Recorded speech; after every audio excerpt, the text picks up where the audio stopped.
Hindi pa rin tiyak kung kailan matutuloy ang mga biyahe pa Visayas at Mindanao sa Manila North Port na nakansela dahil sa bagyong Verbena.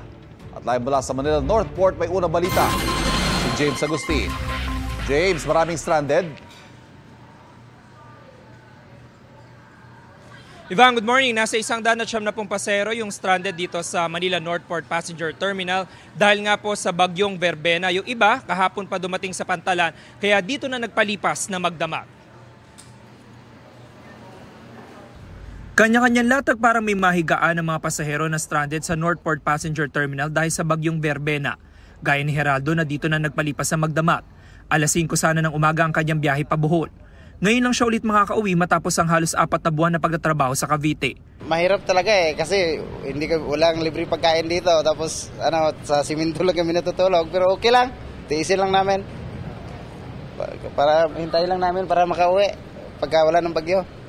Excited na ho kayo na makauwi sa inyo? Excited na ho talaga kasi namimiss ko na yung pamilya ko. Alauna ng hapon kahapon naman dumating sa Pantalan si Remerly. Biyahe siyang usami sa dapat sana'y kagabi pa ang schedule. Pero hindi ito natuloy. 9 na buwan siya nagtrabaho bilang kasambahay sa Quezon City at napagdesisyon na umuwi na sa probinsya. Mahirap naman pero tinitiis. Kaya wala kasi akong mabalikan po Oo, nagtrabaho lang po ako dito. Naghintay lang kung anong schedule talaga. Tiyaga rin sa paghihintay si Pami na pauwi sa Butuan matapos mag-asikaso ng mga dokumento dito sa Metro Manila. Hantay kami sir kasi ngayon papunta dito parang hindi kami ma-late kasi malayo pa kung amin napuntahan sir. Quezon City pa kami, hindi masyado nakatulog sir.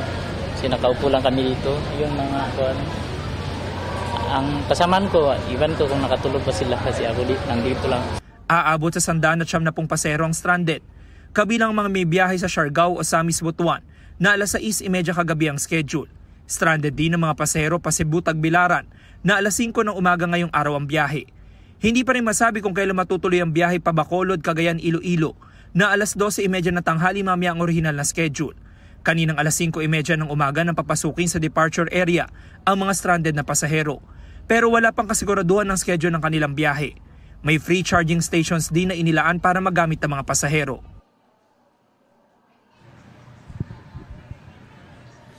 Samantala, Ivan, itong sitwasyon na ito nakikita nyo dito sa concourse area nito Manila Northport Passenger Terminal.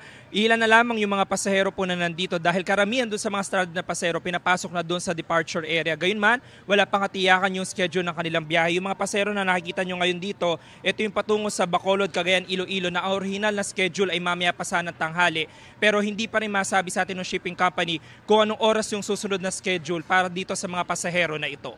Yan ang unang balita mula dito sa Manila Northport Passenger Terminal. Ako po si James Agustin para sa GMA Integrated News.